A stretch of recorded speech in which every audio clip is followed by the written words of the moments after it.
अस्सलाम वालेकुम नाज़रीन, आप देख रहे हैं प्रोग्राम दो टोक। मैं हूं किरण नाज। बिजली के बिल्स में इजाफा, महंगाई और तनख्वाहदार तबके पर टैक्सेस के खिलाफ जमात इस्लामी का आज धरना तीसरे रोज़ भी जारी है। मरी रोड पर हज़ारों कारकुनान मौजूद हैं। धरना ख़त्म करवाने के लिए हुकूमती टीम और जमात इस्लामी के दरमियान आज मुज़ाकरात हुए और उसके बाद नाइब अमीर जमात इस्लामी लियाकत बलोच ने गुफ्तगू की मीडिया से।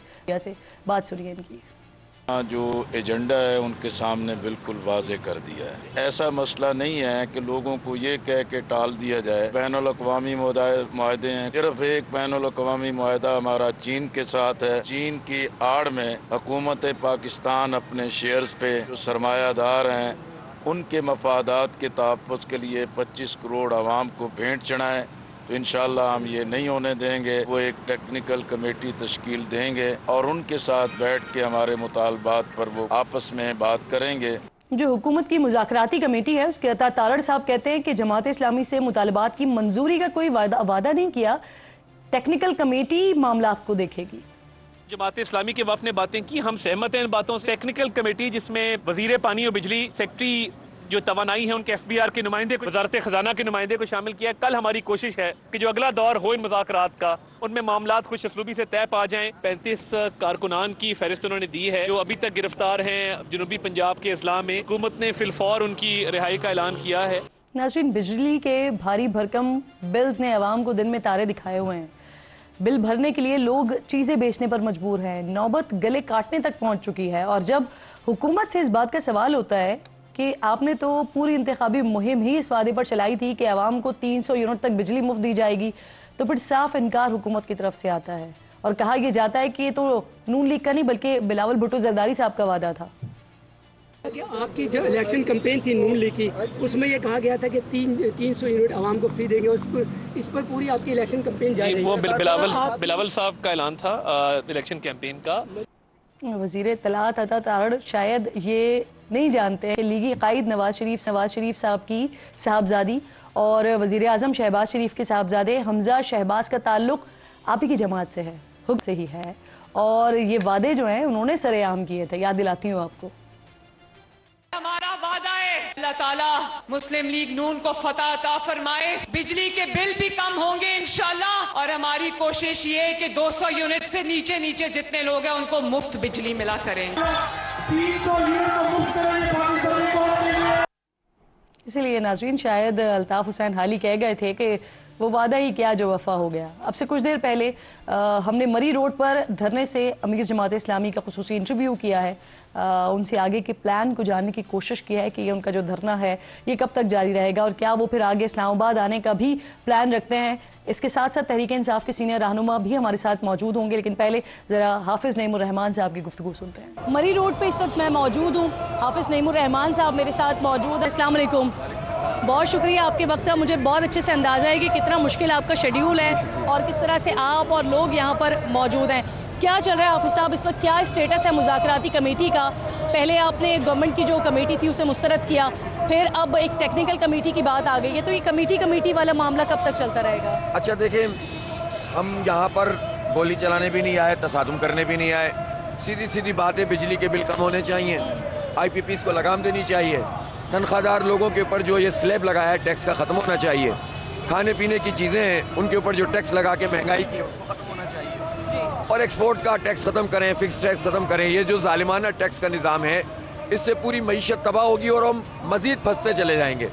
हमारा ये मुतालबा है हुकूमत अभी हल कर दे, अभी चले जाएंगे। अब बात ये है कि उन्होंने पहले कहा मुज़ाकरात करेंगे, उस वक्त हमारे सैकड़ों बल्कि 1000 से भी ऊपर लोग गिरफ्तार थे। हमने कहा पहले लोगों को रिहा करो। अब आहिस्ता करके उन्होंने लोग रिहा किए हैं और फिर हमने इनकी कमेटी को, कोई बात नहीं, वो आए, हमने रिसीव किया और आज मुज़ाकरात का पहला दौर हुआ। हमने अपनी पूरी तमाम तर चीज़ें उन तक पहुंचा दी हैं। अब हुकूमत के ऊपर है, उनकी कोर्ट में बॉल है कि वो क्या चाहते हैं। वो ये चाहते हैं कि ये धरना दोबारा इस्लामाबाद की तरफ मार्च करे तो हम उसके लिए भी तैयार हैं। कोई इरादा वैसे आज इस्लामाबाद की तरफ मार्च करने? मैं अभी ज़रा लियाकत बलोच साहब से रिपोर्ट ले लूँ कि हुआ क्या है। अगर तो वो मुझे कहते हैं कि नहीं कोई चांस मौजूद है कि मसला जो है वो आवाम का हल हो सकता है तो फिर तो ठीक है, हम इसको एक आध दिन और डिले करेंगे। लेकिन अगर हमें ऐसा लगता है कि हुकूमत टाल मटोल से काम ले रही है तो हमारे लिए क्या है। जिस तरह हमने सबको जमा करके एक धरने को कई धरनों में तब्दील किया और यहाँ ले आए, यहाँ से दोबारा इस्लामाबाद चल पड़ेंगे। सही। मसला ये नहीं है, मसला ये है कि हम यहाँ बैठे हैं, ये धरना गारंटी है, मुज़ाकरात और धरना साथ साथ चलेंगे। हुकूमत को चाहिए सीरियस ले। मैं एडवाइस करूंगा प्राइम मिनिस्टर साहब को कि जमात इस्लामी के इस धरने को वो सीरियस लें।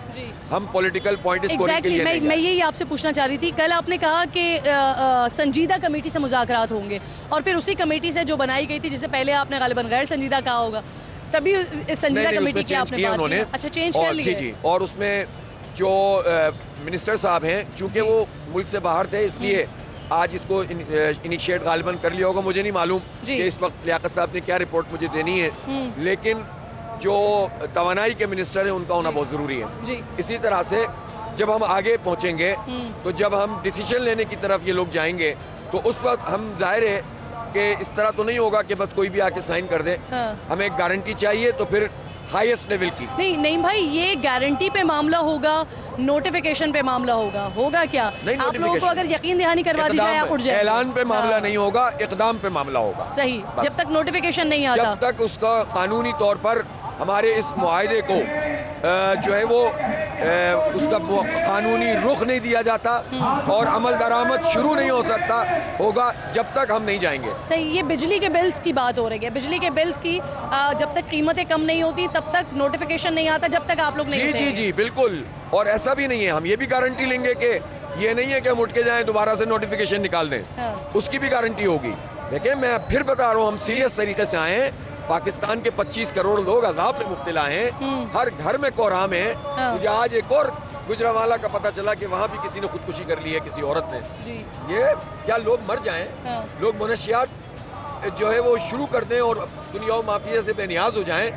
क्या करें लोग अपने बच्चों के साथ? ना तालीम दो तुम, ना सेहत की सहूलत दो, ना उन्हें रोजगार दो, और तुम टैक्सों पे टैक्स लगाते चले जाओ, बिजली के बिल में बढ़ाते चले जाओ। ये नहीं चलेगा। आपने भी कारकुनान की रिहाई के हवाले से बात की कि आपका मुतालबा था कि जो हमारे, आपने गालिबन 1000 कारकुनान की बात की थी कि उनको गिरफ्तार किया गया है, उनके रिहाई के हवाले से बात हुई। तो ये वजीर दाखिला से कोई राब्ता हुआ इस हवाले से आपका? जी, वजीर दाखिला से भी राब्ता था और उन्होंने रिहा कर भी दिए। तमाम कारकुनान रिहा हो गए। दोपहर तक सिर्फ रह गए थे, उस पर भी हमने उनसे बात की थी कि आप रिहा करेंगे तो मुज़ाकरात आगे बढ़ेंगे। सही। अच्छा, अब नईम भाई, क्या आपका राब्ता हुकूमत के अलावा किसी तीसरी जानिब से भी हुआ है या वहाँ से भी हुआ है जहाँ बैठे हुए हैं इस वक्त? नहीं, देखिए, इंतजामी तौर पर तो सारे राब्ते होते हैं। बात ये है कि बात हुकूमत है, मुझे ये हुकूमत पसंद इसलिए नहीं है। पिंडी से कोई राब्ता हुआ आपका?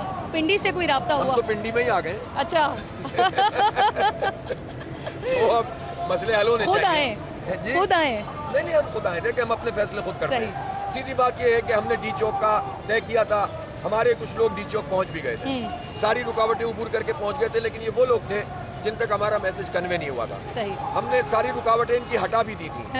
हम जब वहाँ से आ रहे थे श्रीनगर हाईवे से, तो इनके कंटेनर हमारे लोगों ने हटा दिए थे। जब हम यहाँ पर 0 पॉइंट पे पहुंचे, हमने रुकावटें हटा दी। मैं एक बार और अपना सवाल करती हूँ कि आप तो खुद यहाँ बैठे हुए हैं, लेकिन क्या आपसे राब्ता किया गया है? देखिए, राब्ता तो हुकूमत का है, राब्ता वजीर दाखिला का है। इसके अलावा किसी तीसरी तरफ से कोई राब्ता नहीं है, कोई पैगाम नहीं आया? पैगाम हो या राब्ते हो, जमात इस्लामी अपने फैसले खुद करती है। नहीं आया या नहीं आया? इंतजामी तौर पर जब भी हालात बिगड़ रहे होते हैं, ये राब्ते होते हैं। ठीक है, लेकिन हमने बहुत वाज़ेह तौर पर ये बात की कि हम तसादुम नहीं चाहते। हमने हुकूमत को ये बात वाज़ेह तौर पर बता दी, हम तसादुम नहीं चाहते, लेकिन आप मजबूर करोगे तो फिर बिलाखिर हम तो प्रोसीड करेंगे, फिर आप रोकेंगे तो तसादुम होगा। हमने इस वक्त तदब्बुर से काम लिया। हमारे पेश नजर इशू था, देखिए, अभी कोई पॉलिटिकल पॉइंट स्कोरिंग का मसला नहीं है। इस वक्त कोई इलेक्शन नहीं होने जा रहा, सारी पॉलिटिकल पार्टियां ठंडी बैठी हुई हैं, सब अपने अपने चक्करों में लगे हुए हैं। ना हुकूमत वालों को कोई परवाह है, अपोजिशन के अपने मसले हैं। हम ये समझते हैं कि जमात इस्लामी वाहिद पार्टी है जो आम आदमी की बात कर रही है। आप कह रहे हैं कि 45% जो कैपेसिटी पेमेंट है ये हुकूमत के पास जा रही है, लेकिन जो एक्सपर्ट हैं इसके, वो कह रहे हैं कि इन प्लांट्स पर फॉरेन बैंक्स को सॉवरेन गारंटी दी हुई है, ऐसे इसको खत्म नहीं किया जा सकता? तो सब कुछ किया जा सकता। आपके पास कोई हल है इसका? इसका हल है जी, जो IPPs ठीक तरीके से काम कर रहे हैं, मुआहदे को फॉलो कर रहे हैं और उनके मुआहदे में बेईमानी भी नहीं हुई, तो आप उनको आगे बढ़ने दें। विंड वाले, सोलर वाले अगर ऐसे हैं जिन्होंने बेईमानी नहीं की हुई, इनको चलने दें। सेकंड वो हैं जिनके मुआहदों में ही बेईमानी है, जिसकी रिपोर्टें मौजूद हैं, उनको तो ख़त्म किया जाएगा मुआहदे को। जब आप मिसाल के तौर पर गन्ने की फूक के ऊपर आप एक प्लांट चलाने की बात करते हैं और रेट चार्ज कर रहे हैं इंपोर्टेड कोल का, तो ये तो मुआहिदा ही गलत हो गया ना। इसकी तो फॉरेंसिक अगर ऑडिट हो जाए तो हर आईपीपी का पता चल जाएगा। फिर तो आप दुनिया के किसी भी अदालत में कोई चैलेंज नहीं कर सकता जब आपने बेईमानी से काम शुरू किया हुआ। हाफिज साहब, आप कराची की बिजली के मामलात पर मैं आपको काफ़ी अरसे से देख रही हूँ, आप आवाज़ उठाते रहे हैं वहाँ के लोगों के लिए, लेकिन अब आप आए ये IPPs के मामले पर जो बिजली की कीमतों को बढ़ाया गया, ये जो जालिमाना मुआहदे बेसिकली ये तो 2013 से हुए हैं। वैसे तो ये IPPs से ये 90s से हैं, लेकिन जो जालिमाना मुआहदे हैं ये 2013 से हुए हैं। तो अब 2024 में आपने 10 साल के बाद इस पर एहतजाज क्यों किया? हम पहले भी बात कर रहे थे, आपको याद होगा पाकिस्तान में तो IPPs पे कोई बात करता ही नहीं था। और मेरे तो रिकॉर्डेड क्लिप्स मौजूद हैं, प्रेस कॉन्फ्रेंस मौजूद हैं, जिसमें मैंने ये तक निशानदेही की थी कि एक IPP ने पूरे साल 1 मेगावाट भी बिजली नहीं बनाई और 28 अरब रुपए उसको पैसे दिए गए। सुनता कोई नहीं था। अब जब हम इसको इतने बड़े लेवल पर लेकर गए हैं तो लोगों को बात समझ में आई है। और अब जाहिर है कि पानी इतना सर से ऊंचा हो गया कि इंडस्ट्रियलिस्ट भी बात कर रहे हैं, बच्चे को ये बात पता चल गई है, लिहाजा हम अपना कौमी फर्ज अदा कर रहे हैं। हमारा मसला है ये, हमारे लोगों को हक और इंसाफ मिलना चाहिए। ये मईशत अब ये बोझ इन IPPs का बर्दाश्त नहीं कर सकती। डिफेंस से भी ज्यादा इखराजात इस वक्त IPPs की कैपेसिटी चार्जेस के हैं, जो बिजली हम बनाते नहीं है उसके पैसे हम अदा करते हैं। तो ये मसला हल होना चाहिए। फिर हमारा एक मुतालबा ये भी है, मराहत खत्म करें। मैं ये कहते हैं हम कैसे करें, IMF का मसला है, ये है वो है। मैं पूछना चाहता हूँ शहबाज शरीफ साहब, अगर आज ये फैसला करें कि 1300 सीसी से बड़ी कोई गाड़ी नहीं होगी, मैं 1000 भी नहीं कह रहा जो जुनेजो साहब ने की थी, मैं तो 1300 कह रहा हूँ। न किसी सरकारी अफसर के पास, न हुकूमती ओहदेदार के पास, न किसी के पास, न जज के पास। तो आप यकीन करें इसके पेट्रोल, ड्राइवर, मेंटेनेंस के 200-250 अरब रुपए बचेंगे कौम को। ये कौम को दीजिए ना आप। अच्छा, अब नहीं भाई, हुआ ये है कि आपके धरने के बाद हुकूमत ने जजेस के हवाले से, पार्लियामेंटेरियंस के हवाले से और सरकारी मुलाजमीन के हवाले से जो दीगर मराहत हैं उसमें उसके खात्मे की कोशिश करने के हवाले से बात करना शुरू कर दी है। तो क्या ये जो मीटिंग आपकी हुई है ये आपके मुतालबात में शामिल है? 100% मुतालबात में शामिल है। ये आपके मुतालबात के बाद ये चीजें हो रही हैं? इनके जो हम मुसलसल तकरीरों में, प्रेस कॉन्फ्रेंसों में, धरने में अपने मुतालबात दोहरा रहे हैं, तो उन मुतालबात की बुनियाद पर उनके यहाँ इंटरनली भी डिस्कशन हुआ है कि हम इन चीज़ों को कैसे देख सकते हैं। जो सीरियस देखें, हर जगह पर कुछ सीरियस लोग होते हैं, ब्यूरोक्रेसी में भी सारे गलत तो नहीं होते, अच्छे अफसर भी होते हैं, तो एक सीरियसनेस उनमें पाई जाती है। अब ये सारी जिम्मेदारी हुकूमत की है कि वो इसको फिर दोबारा गैर संजीदगी की तरफ ले जाते हैं और भुगतते हैं, या फिर वाकईतन मसले को रिजॉल्व करते हैं। ये मैं अपनी जात के लिए तो नहीं मांग रहा, ये मैं अपनी पार्टी के लोगों के लिए तो नहीं मांग रहा, ये तो हर घर का मसला है। मुझे आप बताएं, तनख्वाहदार तबका कहाँ जाए? वो जितनी भी उसकी तनख्वाह होती है उसके खर्चात एग्जैक्टली मैं आपसे यही पूछने वाली थी, क्योंकि इस वक्त एक सबसे बड़ा मसला तो महंगी बिजली है, फिर महंगी गैस भी है, फिर तनख्वाहदार तबका है जिसके ऊपर ठीक ठाक टैक्स लगाया गया है। तो जो मुतासर लोग हैं ना पाकिस्तान के अवाम के, क्योंकि बहुत से लोगों ने आपकी आवाज़ के साथ आवाज़ मिलाई है जब ये आप लोग निकले हैं यहाँ पर, मैं सोशल मीडिया देख रही हूँ तो वहाँ पर नज़र आ रहा है। तो सर, लोग जानना चाहते हैं कि क्या आपके मुतालबात में इन सारी चीज़ों के ऊपर भी मुतालबात शामिल हैं और इस पर भी एक्शन के लिए कह रहे हैं आप, हुकूमत को कोशिश कर रहे हैं आप? मैं कई बरस से तनख्वाहदार तबके की निशानदेही कर रहा हूँ। इस साल भी तनख्वाहदार तबके ने 368, फाइनल फिगर आ गई, 368 बिलियन रुपीस अदा किए हैं। जागीरदार तबके ने 5 अरब रुपए जमा कराए। ये कहते हैं ना कहाँ से आए? जिसकी जमीन 50 एकड़ से ऊपर है, आप इनकम इसकी आमदनी पर टैक्स क्यों नहीं लगाते? हमारी आमदनी पर टैक्स लगाते हैं। मैं उस तनख्वाहदार तबके से ताल्लुक रखता हूँ, मैं उस दर्द को जानता हूँ। मुझे ये रियासत और हुकूमत मेरे बच्चों को और मुझ जैसे लाखों करोड़ों लोगों के बच्चों को मेयारी तालीम फ्री नहीं देती, जो कि हमारा हक है। जब हम टैक्स देते हैं तो सबको एक जैसी तालीम मिलनी चाहिए, हमें खरीदनी पड़ती है तालीम। आप तहरीक इंसाफ को दावत देंगे धरने में आने की शमूलियत की? कारकुनों को दावत है। हमने पार्टियों के लीडर्स को दावत देने के बजाय पॉलिटिकल वर्कर्स को दावत दी है, पाकिस्तान के आवाम को दावत दी। और मैं ये भी बताना चाहता हूँ, लोग पूछते हैं इत्तेहाद कर लें, ये कर लें, हम बहुत इत्तेहाद कर चुके हैं। हम ट्रस्ट डेफिसिट है, एतमाद का बहरान है। हम ये समझते हैं कि हमारा इत्तेहाद आवाम से, तहरीक इंसाफ का कारकुन हो या नून लीग का अगर कोई बचा है, या पीपी का कोई बचा है, या एमक्यूएम का तो खैर फारिग हो गया, अगर इनका भी कोई सपोर्टर है तो उसका मसला भी तो यही है ना, वो भी बिजली का बिल देता है। अशराफिया तो इतनी सी है, तो ये पाकिस्तान के 25 करोड़ लोगों का मुकदमा हम सड़क पे गर्मी में, हब्स में और पसीनों में बह रहे हैं लोग, और 3 दिन से यहाँ पर बैठे हुए हैं, आप देखें। पीटीआई सोच रही है डी चौक की तरफ जाने का, धरने का, अगर वो आते हैं तो उनके साथ स्टेज शेयर करेंगे? नहीं, हर एक का हक हासिल, हर एक को हक हासिल है। आप करेंगे? जमहूरी आज़ादी होनी चाहिए जी। मैं तो सारे लोगों को कहता हूँ कि यहाँ आए। हाँ। और इसमें आवाज़ में लेते क्या आवाज़ें सुन रही हैं आप। अल्हम्दुलिल्लाह इस वक्त जज्बा जवान है।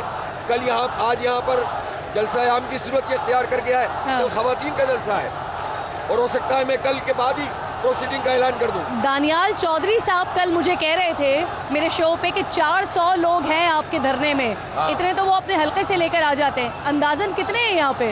आप देख ले, मुझे कुछ बताने की जरूरत ही नहीं है। आपके अंदाजे के मुताबिक लगभग कहते हैं ये लोग। हाँ। और बात ये है कि जो हुकूमत के लोग होते हैं या इस तरह के जी, वो तो इसी तरह की बातें करते हैं। हाँ। बात ये है कि सीइंग इज बिलीविंग। आप देख लीजिए, लोग मौजूद है, ठाटे मारता हुआ समंदर है और वो बढ़ेगा भी। जूझ रात बढ़ेगी, ये धरना बढ़ता चला जाएगा। ये आवाम की आवाज है और मैं समझता हूँ इसमें पूरे पाकिस्तान को शिरकत करनी चाहिए। और एक और बताऊँ किरण, ये धरना अब सिर्फ यहाँ नहीं रहेगा, ये धरना कराची में भी होगा, लाहौर में भी होगा, पेशावर में भी होगा, कोयटा में भी होगा। ये बढ़ता चला जाएगा, अब ये संभलेगा नहीं। मैं शहबाज शरीफ से ये डी चौक का मुतालबा जी, मैं यही आपसे पूछना चाह रही हूँ कि ये डी चौक की बात कर रहे हैं, पीटीआई भी डी चौक का सोच रही है, तो क्या उनके साथ स्टेज शेयर हो सकता है? देखिए, पीटीआई तो इजाजत लेती है, उसको नहीं मिलती वो मुलतवी कर देते हैं। मुझे नहीं पता उनका क्या प्रॉब्लम है। मैं चाहता हूँ कि उनको भी जमहूरी आज़ादियाँ मिलनी चाहिए। मैं चाहता हूँ हर पॉलिटिकल पार्टी को यह हक हासिल है कि वो सियासत करे, ठीक, कोई पाबंदी नहीं होनी चाहिए। हाँ। लेकिन हम तो करके दिखा चुके हैं। 3 दिन से पीटीआई मुतालबा कर रही है न्यूट्रल हो जाएं, न्यूट्रल हो जाएं, न्यूट्रल हो जाएं। हाफिज तैमूर रहमान साहब समझते हैं कि न्यूट्रल हैं या आप भी कहते हैं न्यूट्रल हो जाएं? आज का ये मौजू नहीं है, लेकिन हाँ। मैं ये बात जरूर समझता हूँ जी कि सबको अपनी आईनी हुदूद के मुताबिक काम करना चाहिए। न्यूट्रल है या नहीं है? इस्टेब्लिशमेंट जिसे आप कहते हैं वो भी, सिविल इस्टेब्लिशमेंट, ब्यूरोक्रेसी, सियासतदान और जितने भी अदालतें, ये पोलराइजेशन नहीं होनी चाहिए। सही। इसलिए मैं इस कन्फेडरेशन में भी नहीं जाना चाहता। ठीक। हमारा कौमी एजेंडा है। हाँ। उस कौमी एजेंडे पे धरने की कामयाबी के बाद बहुत बड़ी मास मोबिलाइजेशन हम शुरू करेंगे। धरने के लिए फंड्स जमा किए जा रहे हैं और आपके स्पेक्टिकल्स कोई 1 करोड़ से ज्यादा के सेल हुए हैं। Is it true? ऐसे ही है? जी, मेरे ऐनक रह गया होगा और उसको उन्होंने कहा कि चलें हम इस तरह से इसकी बोली लगाते हैं। अल्हम्दुलिल्लाह ये एक तरीका होता है जी। फंड जमा करने का। वो जो साहिब सरवत लोग हैं और जिस आदमी ने वो 1 करोड़ 10 लाख का ऐलान किया है ना, वो लेटा हुआ था यहाँ धरने में शदीद गर्मी में। सही। ये जमात इस्लामी है, इसकी स्ट्रेंथ है। जब मैंने ऐलान किया मेरे पेश नजर नहीं था कि लोग फंड दें, लेकिन टूट के पड़ रहे थे लोग। जिसकी जेब में जो था वो दे रहा था। हाँ। ये जमात इस्लामी है। सही। जो लोग सिर्फ बाहर की फंडिंग पे निसार करते हैं ना, चंद लोगों पे निसार करते हैं, फिर वो उनकी पार्टियां इसी तरह से बेवकत हो जाती हैं सारी हिमायत के बावजूद। और जो अपने कारकुन पे बेस करते हैं तो फिर उसके बाद उनकी पार्टी में वो ताकत होती है कि वो रुकावटें तोड़ के हर जगह पीटीआई की बात कर रहे हैं? नहीं, मैं सबकी बात कर रहा हूँ। पाकिस्तान में कौन सी पार्टी है जो कारकुन की पार्टिसिपेशन पे चलती हो? वहाँ तो सारी जमातों की फंडिंग बाहर से होती है। बाहर की बात नहीं कर रहा। हाँ। चंद ताकतवर लोग होते हैं, पैसे वाले लोग होते हैं, इलेक्टेबल होते हैं, जागीरदार होते हैं, कुछ सरमाएदार होते हैं, उन पर पूरी पार्टियां चल रही होती हैं। सही। जब वो हाथ खींच लेते हैं या किसी के कहने पर इधर चले जाते हैं तो पार्टी लटक जाती है। सही। आखिर में बताइएगा कितने फीसद आपको यकीन है कि जो मुतालबात आप लेके बैठे हुए हैं, ये मुतालबात यहाँ से पूरे करवा कर ही उठेंगे? इंशाअल्लाह ये धरना उस वक्त तक जारी रहेगा जब तक इक़दामात नहीं होंगे।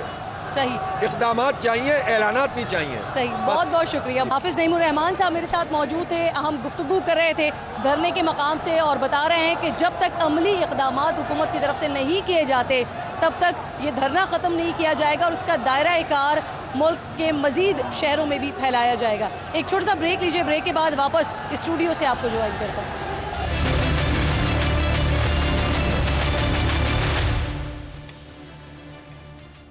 प्रोग्राम में एक बार फिर आपको खुशामदीद कहूँगी। इस हिस्से में मुझे पाकिस्तान तहरीक इंसाफ से अली मोहम्मद खान साहब, सीनियर रहनुमा हैं, साबिक़ एमएनए हैं, ज्वाइन कर चुके हैं। बहुत शुक्रिया आपका। अस्सलाम वालेकुम अली मोहम्मद खान साहब। वालेकुम सलाम। साबिक़ नहीं, मौजूदा एमएनए। आपने अभी से साबित कर दिया। मैं बेसिकली आपको पीटीआई के दौर से जो है ना वो हवाला देना चाह रही थी, लेकिन मौजूदा एमएनए भी है अली मोहम्मद खान साहब जो साथ मौजूद हैं। अली मोहम्मद खान साहब, सबसे पहले तो ये फरमाइए सर, ये केपी के हुकूमत की तरफ से जुडिशल कमीशन के लिए खत लिखा गया है, तो क्या इस हवाले से बात हुई है पहले मुअज़्ज़ज़ अदालत से और फिर उसके बाद खत लिखा गया है?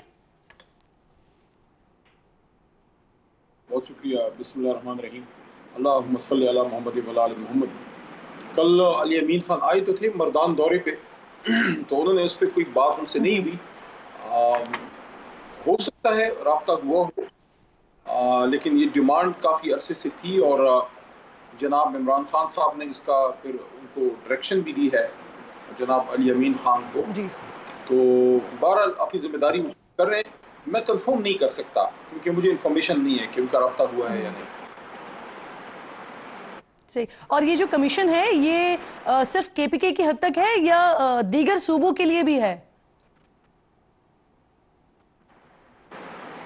नहीं, ये तो मेरे ख्याल में सिर्फ खैबर पख्तूनख्वा के लिए होगा कि यहाँ जो हुआ है, क्योंकि पूरे मुल्क के लिए अगर होगा वो तो फिर मोहतरम चीफ जस्टिस साहब या चीफ वज़ार सुप्रीम कोर्ट के नीचे होगा। तो ये तो मेरे ख्याल में सिर्फ खैबर पख्तूनख्वा के लिए होगा। सही। अली भाई, अब मैं गुफ्तगू सुन रही थी उमर अयूब साहब की, वो कहते हैं कि डी चौक पर धरने के हवाले से और दीगर उमूर के हवाले से जो फैसले करने हैं पीटीआई ने वो कल होने हैं। तो सर, ये जो आपकी जमात की इस वक्त क़यादत है, ये उनकी राय है, उमर अयूब साहब की राय है, या बानी की तरफ से कोई हिदायत आई है उस पर फिर फैसले होने हैं?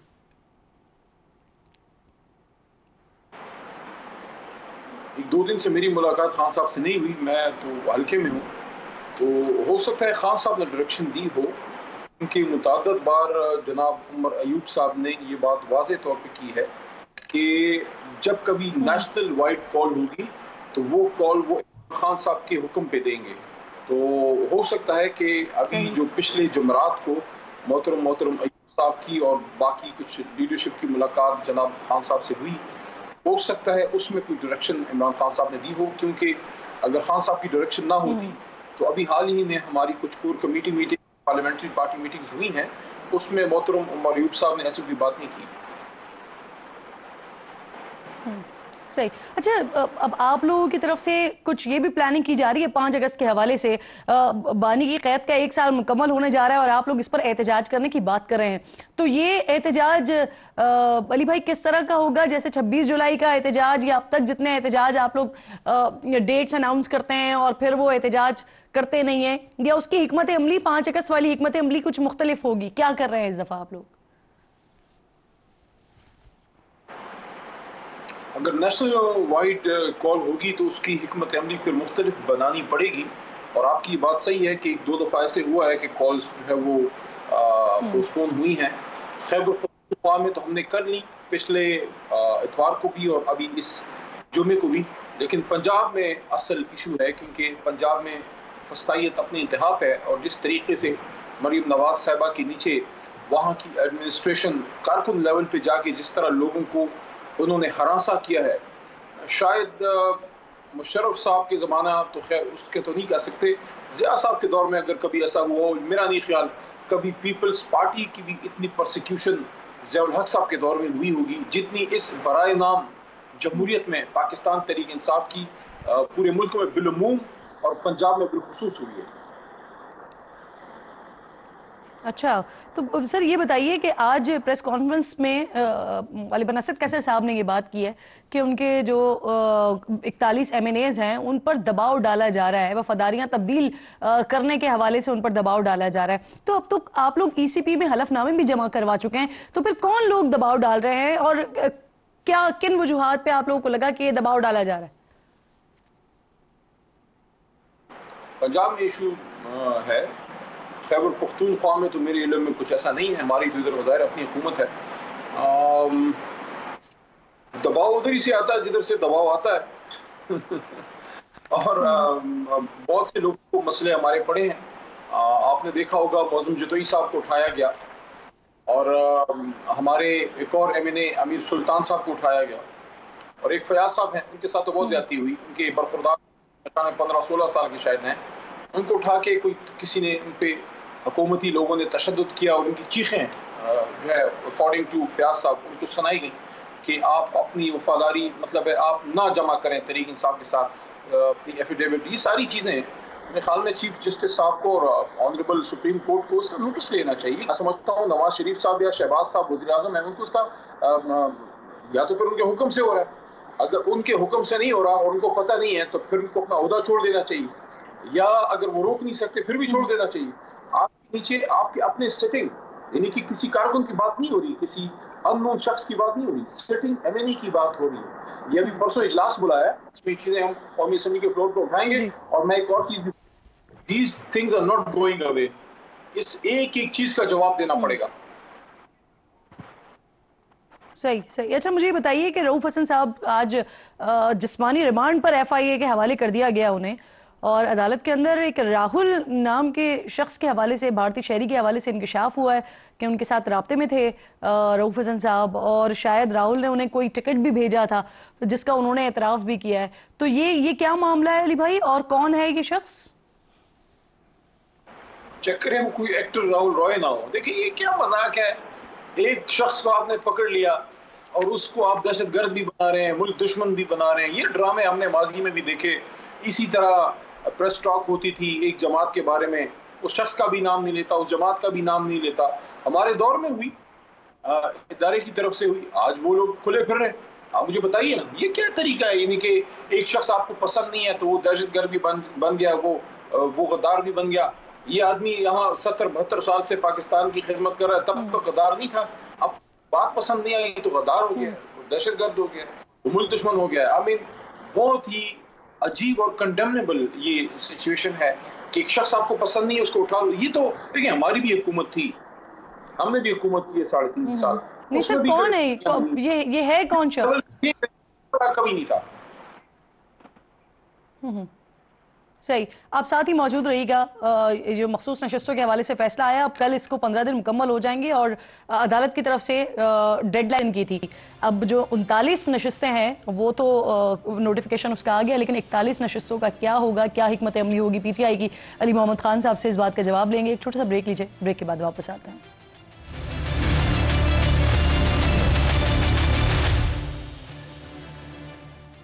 वेलकम बैक वंस अगेन जी। अली मोहम्मद खान साहब मेरे साथ मौजूद हैं। अली भाई, आपके लिए सवाल छोड़कर गई थी मखसूस नशस्तों के हवाले से। 12 जुलाई को फैसला आया, 15 दिन इसके मुकम्मल हो गए। अब क्या करेंगे, क्योंकि 39 नशस्तों के हवाले से तो नोटिफिकेशन जारी हो गया, 41 नशस्तों का मामला अभी रहता है, तो उसके लिए आप लोग क्या करने जा रहे हैं? क्या अदालत का दरवाजा खटखटाएंगे फिर से? देखिए इलेक्शन कमीशन ने क्लैरिफिकेशन के लिए शायद कुछ लिखा है सुप्रीम कोर्ट को, तो जिस जमात को उन्होंने 39 लोगों की नोटिफिकेशन निकाल के दी है, तो अब अगर वो कह रहे हैं कि कोई इलेक्शन का इशू है 41 सीटों के लिए, तो क्या वो 39 के लिए नहीं था?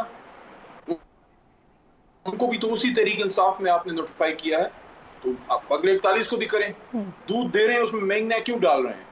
उसी चीज क्या है, बतौर तरीके इंसाफ के कारकुन के या एमएनए, बतौर आम पाकिस्तानी के मैं समझता हूँ कि मुझे दुख इस चीज का होता है, और लॉ के एक स्टूडेंट के, मेरे मुल्क की सुप्रीम कोर्ट ने एक फैसला किया है, एक दूसरा आईनी इदारा है जो पाबंद है आइन के मुताबिक, आर्टिकल 190 पाबंद करता है कि आपने सुप्रीम कोर्ट के फैसले के एड में आना है।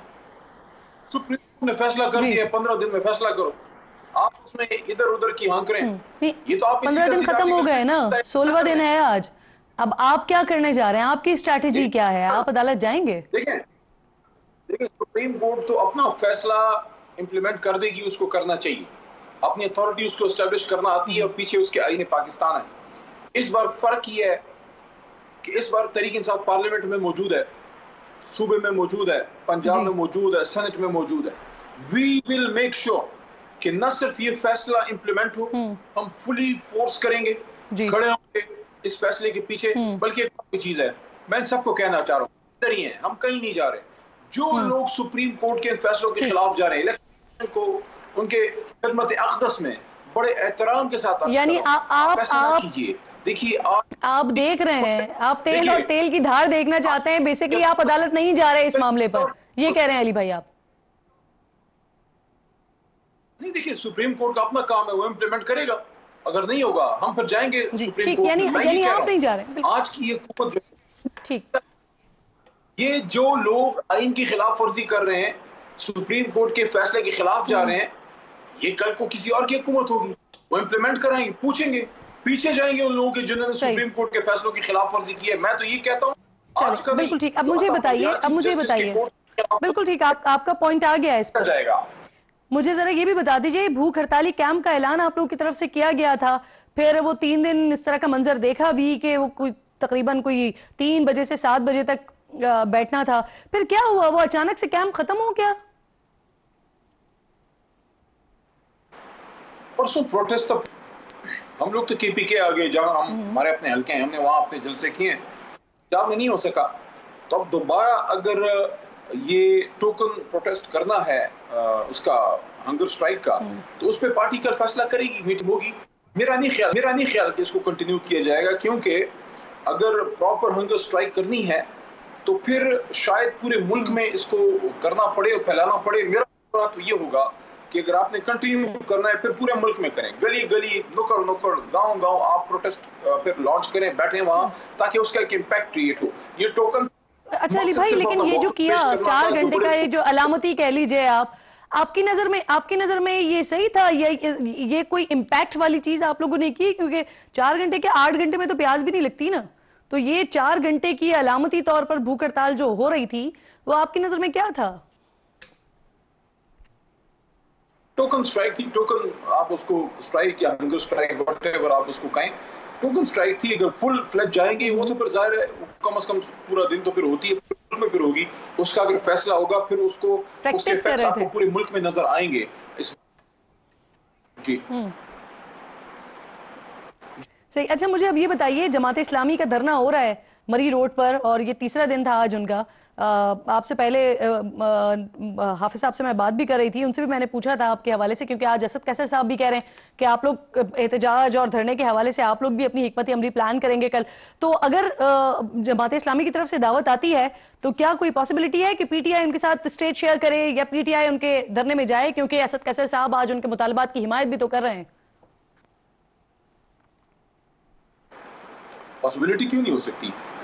जमात इस्लामी एक उसूली जमात है और मैं समझता पाकिस्तान की तमाम जमातों में सबसे ज्यादा इस जमात के अंदर एक जमहूरियत मौजूद है। तो वो हमेशा अकाउंटेबिलिटी के लिए, करप्शन के खिलाफ और ये दानली वगैरह के खिलाफ, ये उनके तो उसी तरह मौक़िफ़ है जिस तरह हमारा है। और साथ में हमने एक काम भी किया है 13 से 18 के बीच में। मैं आपका जुमला इस तरह से ले लूं, मुझे करेक्ट कीजिएगा, डी चौक पर जमात इस्लामी और तहरीक इंसाफ एक साथ हो सकती है? मुमकिन है। सही आप कह रहे हैं, मुमकिन है। बहुत बहुत शुक्रिया आपका अली मोहम्मद। प्रोग्राम में साथ मौजूद थे, हम गुफ्तगू कर रहे थे, वक्त भी ख़त्म हो गया है। इंशाल्लाह नाज़रीन से मुलाकात होगी जुमे को। अपना और अपने मुल्क का ख़ास ख्याल रखिए और फ़लस्तीन को अपनी दुआओं में याद रखिए। अल्लाह निगहबान।